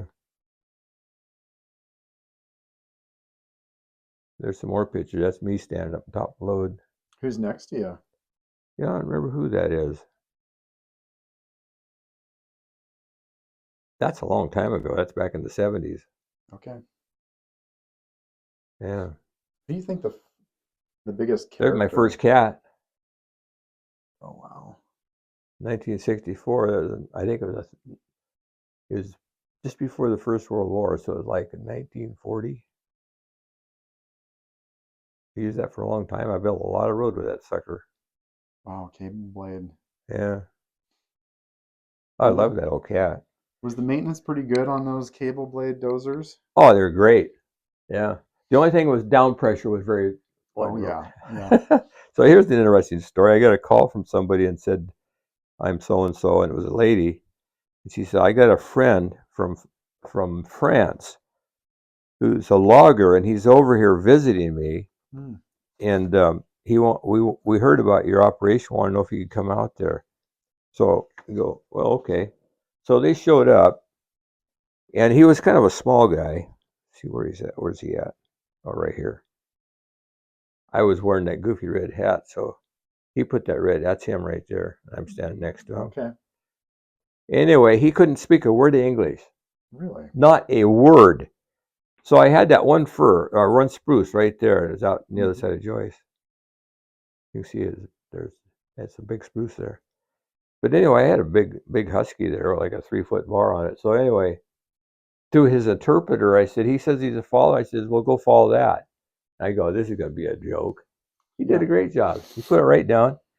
And then, of course, the top was limbing. That's him limbing it right there. Wow. He probably thought that was great. Oh, he did. He didn't think he'd ever get to do anything like that. So there's Reed Walters. There's Larry Somerville. There's Larry Lavoie. There's Jimmy Greger. And there's the truck driver, Dan. I forgot what his last name is. Huh. Oh, and I used to participate in log shows. There's me throwing the axe. And I'm a good chopper. Fun. Yeah, I like doing that kind of stuff. I thought about trying it again because I can still chop pretty good. I'd imagine you already look pretty spry, Jim. What's that? You look pretty spry. I'm sure you'd still be good at it. I'm not as strong as I used to be, though. I could tell that. Oh, there's the old. There it is. Yeah. Wow. I had a timber sale I bought out there, and they had that spruce, and I wanted to have it sawmilled. It was pretty good. So I brought it right through town just like that. That's so cool. And you still have the stubby bunks on that truck. I still do. Yeah. And it's down at Fred's. Did I tell you this? I just took the motor over to Bremerton and had it totally rebuilt. Oh no, didn't hear that. Yeah. Yeah, just had it rebuilt. The only trouble is Fred's having trouble with the carburetor. It'd be up at my house. And so next I'm going to do you know anybody that does body work? Oh yeah, I know a few people. Do you? Yeah. I was thinking about having it because see, it's kind of rusting out down there. Yeah. Yeah. There's a guy down in Quilcene that he's a sheriff deputy that he's been doing body work for 20-something years. When he retires from the department, Oh, really? He's going to start his shop up full time. Yeah. There you go. Yeah, that's. Yeah. The old girl. Yeah, driven that a time or two. Yeah. It was a fun truck to drive. That sucker empty. It would go like a race car. Oh yeah. But no, I had that engine. It cost me $3,800 just to have it line board and new pistons and everything in it. All right. And then all the work putting it in and out and so forth. So I got a lot of money into it right now. But anyway, I wanted it because that boom is so handy to have around. Yeah. And I'm always picking up stuff. Oh yeah. Well, this is a picture of, I had a Skylock, a Washington 78 Skylock. Mm-hmm. And somebody took the picture. That was a hook tender up. Remember, you had to run both lines up. Yeah. That was actually nice old growth timber. That was up above the tree farm there. So who was hooking for you then? The guy's name was Larry Lavoie. Hmm. Yeah. So. And that's probably about 60, 70 feet up in the air. Oh, and there's the MSP. Yeah. YCC 13. That's what it was called? Mm-hmm. That carriage.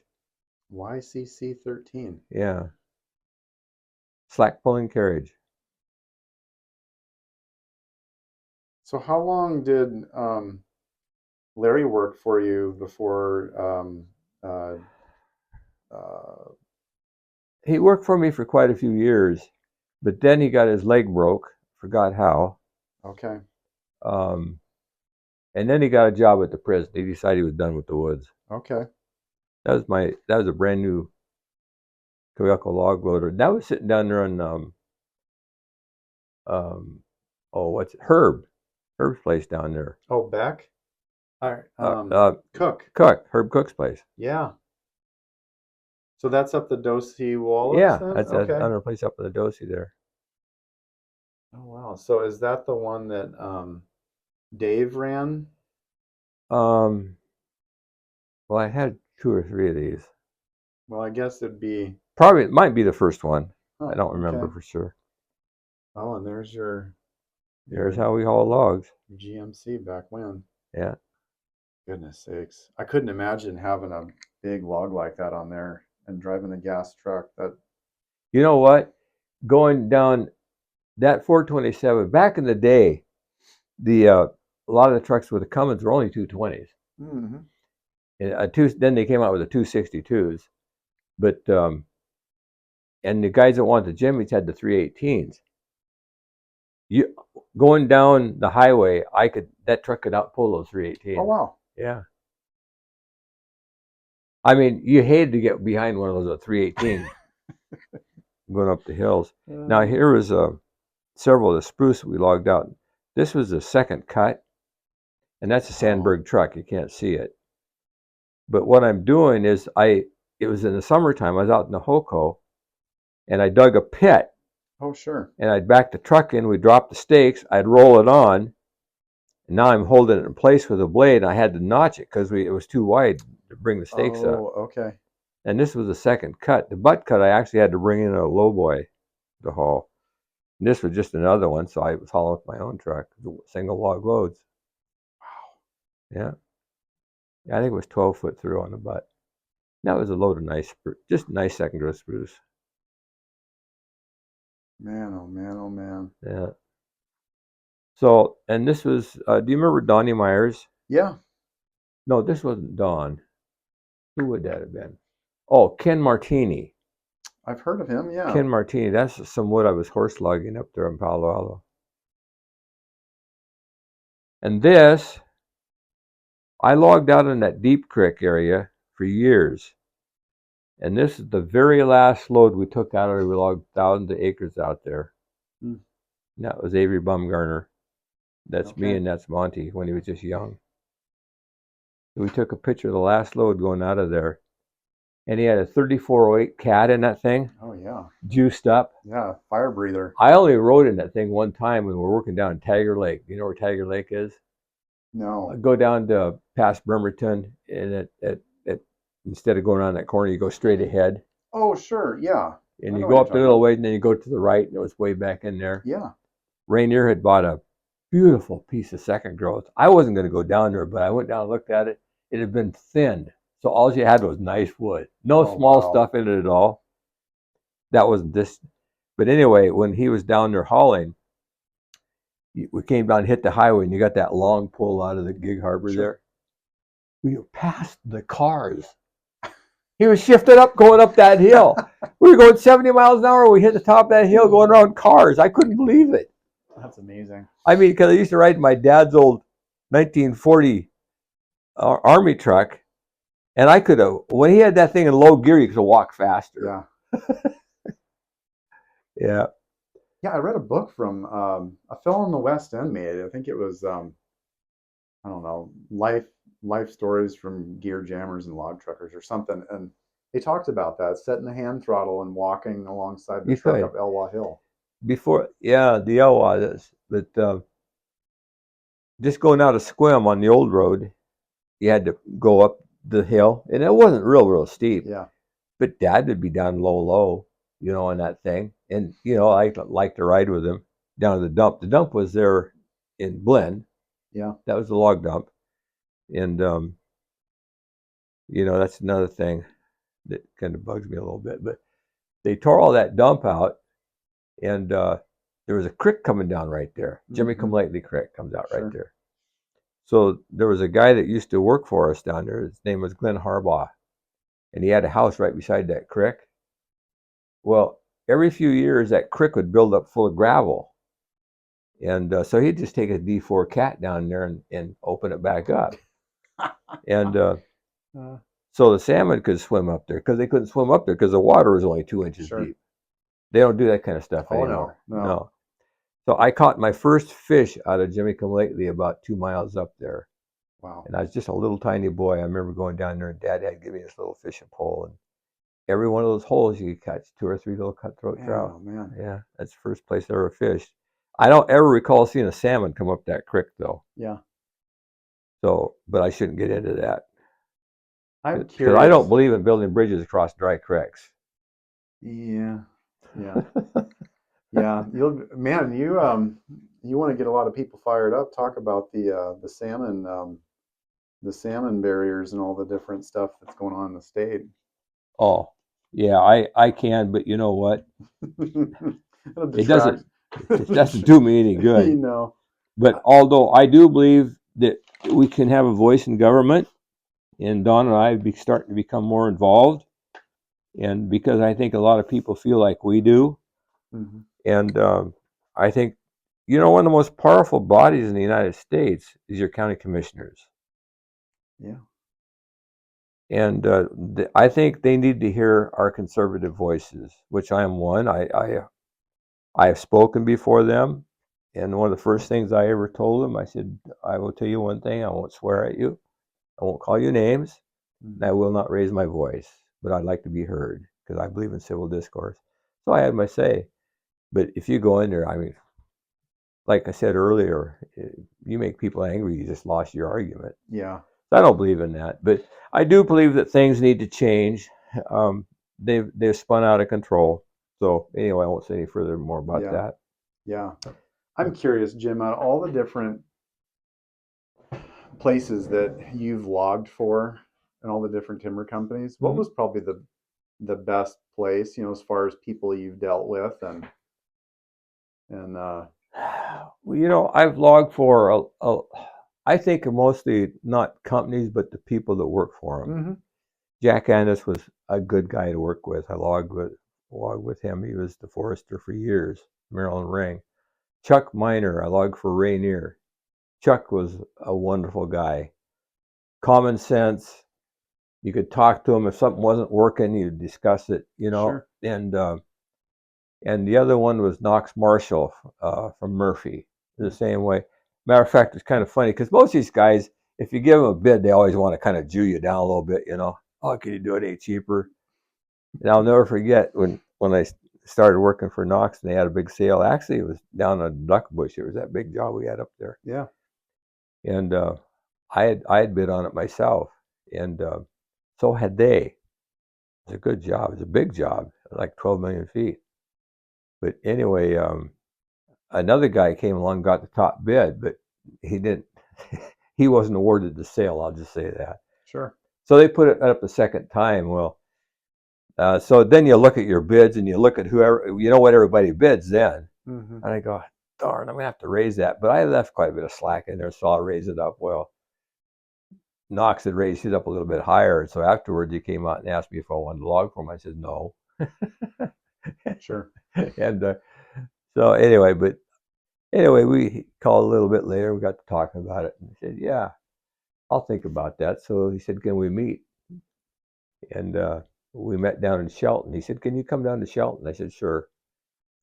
So we met down there, and I said, "Well, I've been thinking about it." And I said, "But I'm not cheap. I've done a lot of cheap logging. I refuse to do that anymore. I don't need to practice." Sure. But so anyway, we sat in a restaurant, and he was a very pleasant guy. He had brought his son. I brought my son, and we sat and chatted for probably a couple hours. And so he said, "Well, what do you think you can do that for?" So I told him, and he said, "Okay." I almost fell out of my chair. I expected him. Yeah, and I actually told him later. I said, and he said, "You know what? I've been around logging all my life, and if you give me a price, and I've heard about you, you know what you're doing. I'm not going to try to cut you down." I'd never had another forester do that. That's cool. Yeah. So anyway, I loved working for him. Yeah. What do you think, Donna? I think it's good stories. Huh. So if you don't need me for anything, I'm gonna go down and see Bunny. The one that sent me the Valentine's card. She just Okay. lives down the right Everything's cool for tonight, Oh, so yeah. we don't have much to do. No, Yeah. Okay. I'll only be another 15 or so, and then I have to go He's too. he's So he's got to go. He's got his marching orders too. I got Valentine's Day plans as well. And then Jim can have a You nap. better not forget. Yeah. It's so nice seeing you too, Donna. Yeah. Have a great day. So yeah. No, we had a good time yesterday. You know, she had her and her husband who was a good friend. Excuse me, a good friend of mine. They had a restaurant for 30 years. You were telling me about that. Yeah. Yeah. And it was kind of like a Cheers restaurant without the alcohol. Yeah. They wouldn't serve alcohol. Not that they didn't wouldn't drink, but they didn't want to put up with drunks at the I restaurant. don't blame them. Yeah. You know, it's like down at Fat Schmitty's. You know, Yeah. Yeah. they wouldn't do that either. Yeah. And I can understand that. I mean, it's too bad people get like that. But anyway, Bye. bye-bye, hon. So one of the things as a younger guy, I want to tell you, never forget Valentine's. Yeah, I've done plenty of that. Well, before I got saved, before Christ took away my desire for drinking, um, I was a heavy drinker Oh, really? and drug user. Huh. Yeah. And so before all that went away, yeah, I was pretty forgetful about, birthdays Oh, yeah. and Valentine's Day Huh. and all yeah. So anyhow, Well, yeah, it's funny. We all grow up differently and have different ways of looking at life. But you know, here's a funny story for you. I was horse logging. And I had a neighbor that had wanted to do it, so I trained him. He was a hippie from Seattle, but he was a good worker. And anyway, he forgot his wife's birthday every year. oh no. Okay. Every year. Well, Chris's birthday was on the 12th of November. Yeah. His wife's birthday was on the 12th of October. So all year long, I mean, she was seriously mad. I mean, this was not a fake deal. I mean, he said it was really cool around the bedroom for about a month. Yeah, I imagine so. I'm surprised it was only a month. Anyway, he Goodness said, sakes. so all year long, you go, now let's not forget our birthday. And pretty soon, let's not forget our birthdays. And so I thought, well, okay, what am I going to do for Chris? 'Cause I like doing stuff for him. So I had heard about this Japanese restaurant in Seattle. Is really cool. Very expensive place, but beautiful to go to. And you go in, there's a waterfall coming down in front of it, the whole thing. So I invited this real fine friends of ours to go. And I told Chris, I said, we'll dress up. We're going to do something special.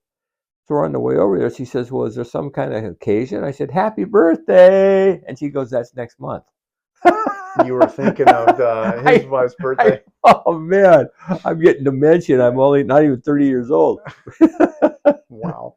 But anyway. So then, of course, I couldn't forget her birthday. Oh, yeah. So if I ever forgot one, which I never did, after, Mhm. I was always one up. So that was a good thing. So did that guy remember his wife's birthday out of all that?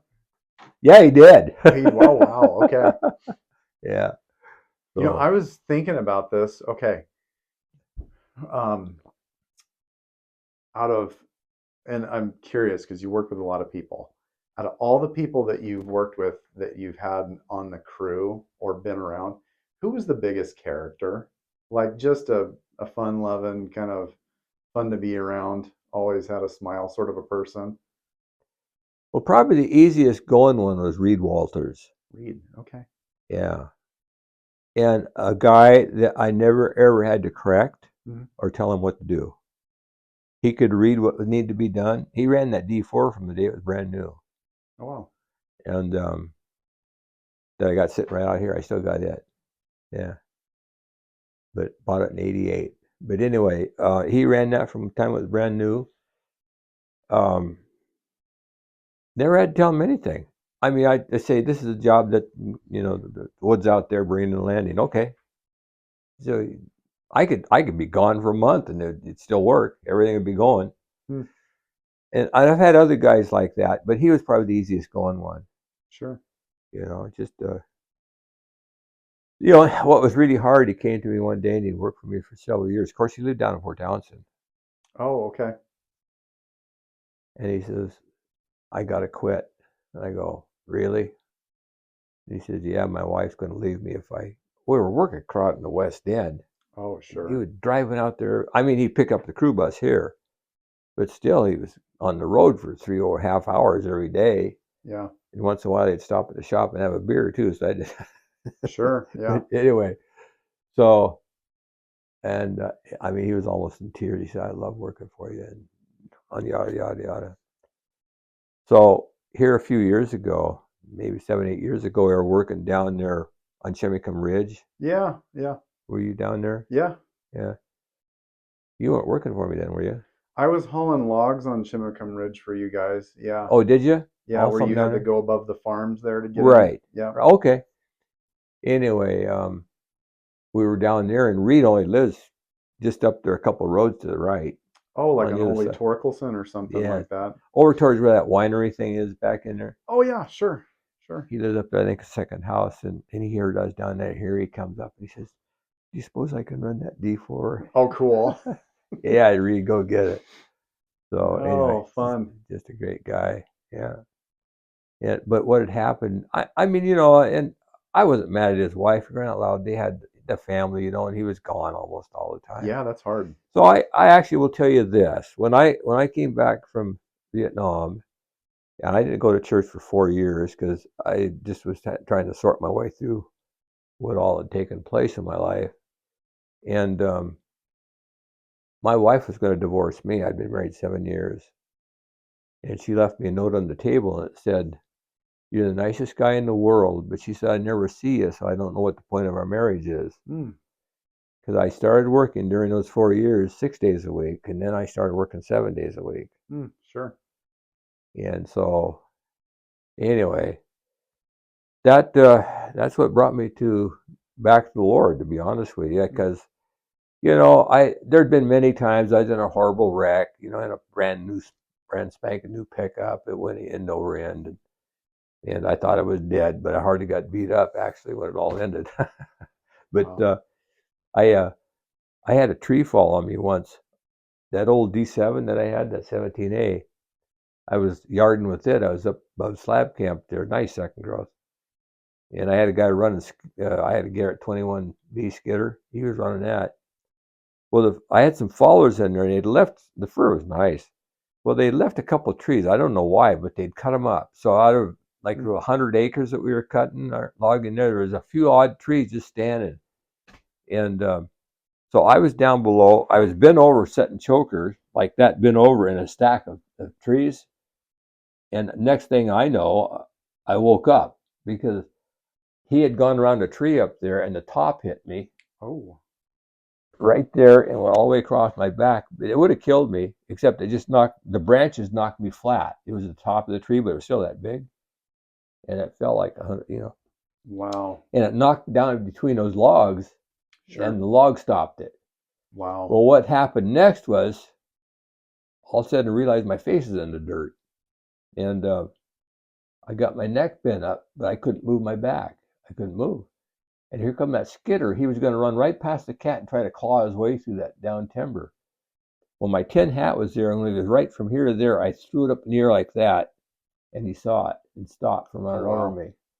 And so then they had to pack me out of there. Well, they got me into the pickup. We never even thought about calling the ambulance. Got me into a pickup, took me to Port Angeles. He took x-rays and said, "Boy, you got a really bad bruised back, but you got no broken bones." And I'd been into the doctor several times, and he said, "You know, Bauer," he says, "you don't have bones. You just got gristle because you bend, but you don't break." Wow. But you know, there's times like that I go, okay, I get the message, you know, but do you have to be so violent? I actually said that, you know, but no, I don't have to be, but you won't listen. Sure. So anyway, it took me a little while, but I go, okay, I know I should be back in church, you know, and fellowshipping again, and being with people that we all feel the same way, you know, about Christ and our salvation and what He's done for us, and I know that. I just don't like him. So you're going to have to help me on that one, because I didn't. I mean, when you see a few people that call themselves Christians and live the opposite kind of life, it's kind of sour. Doesn't it just kind of bug you? Yeah, and I've been one of those people too. So well, I have too. So one of the things I do is I'd look in the mirror and say, "They're all a bunch of hypocrites." And then I'd hear this voice saying, "Well, look in the mirror again." Yeah. I know that was something before I was a believer. I had a few people I was around that they'd gone to church. They were professing Christians, and their lifestyle outside of church was a lot different. And I thought, man, you know, that's really hypocritical as a young person. Yeah, really young. But now as a Christian, you having Christ in my heart and Yeah. being saved, I go, man, like if you show up on a job site from day to day, you would tell that there's something different about this guy, Daniel. But occasionally, when you hear how I'm speaking, you go, Right. I don't know about this guy sometimes.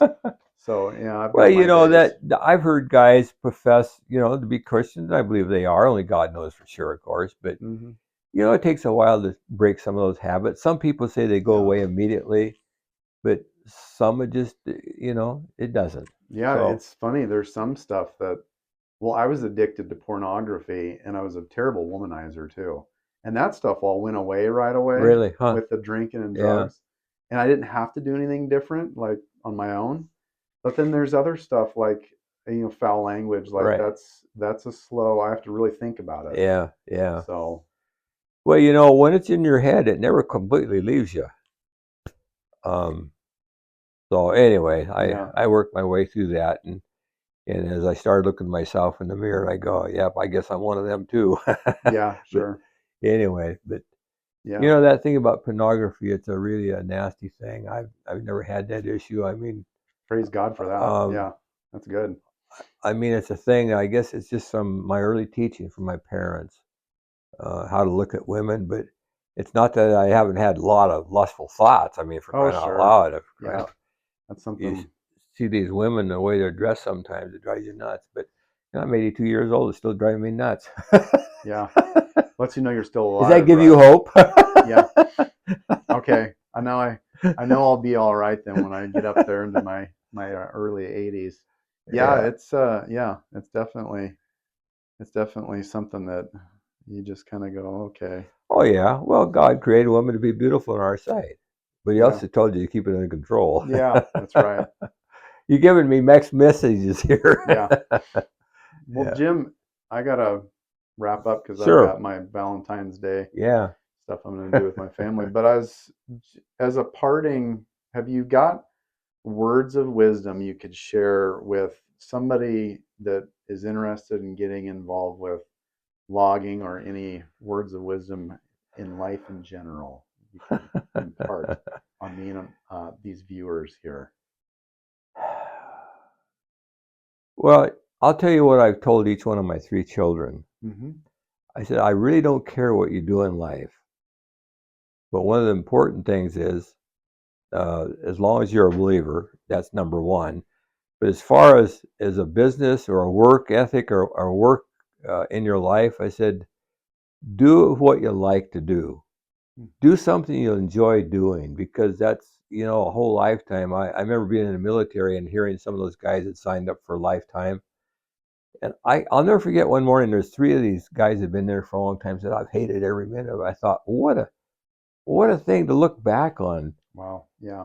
I think memories is what we've got when we get old. And I said, make all the good ones you can, because plenty of bad ones will come along naturally. Sure. But like what you do, and if you enjoy the outdoors, I think there's opportunities. They'll be different than mine, but I still think there's opportunities for a guy. I've got a great grandson, our grandson by marriage. He's young, but boy, he's going to build a house right up here at the end of my field. Okay. That guy's a go-getter. I Yeah. just love his work ethic. He loves working outside. He loves moving dirt. And he's got 2 nice excavators and cats and all that stuff, and dump trucks. But he loves what he's doing. So that'd be the best thing I can tell him. I actually used to tell him, if you want to sell pencils on the street, sell enough to support yourself, because I'm not going to. That's good advice. So, no, that would be it. I think there's opportunities everywhere. This is still America, and not to get into politics, but they're making it harder to be in business. Yeah, sure. The rules and regulations are such that it's mind-blowing. And, in God's word, it says we're not to hate anybody. You're not to, and I truly can say that. I don't hate anybody. I wouldn't condemn anybody to eternity in hell. But it doesn't say anything about the Department of Labor and Industries. And I hate the Department of Labor and Industries. They are so out of control. They don't have a clue what they're doing to the working people. Yeah, I feel bad for everybody out there that pays the tremendous L&I wages on people these days that work out in the woods and Well, stuff. some people supported that when they divided it up in different categories.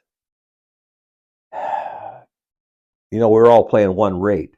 Sure. Well, when they did that, I mean, in my business, there's several different categories just being a logger. You know, you pay on your men on the ground, you pay on your men in your cabs, and they're different rates, but it was a lot easier to figure before that.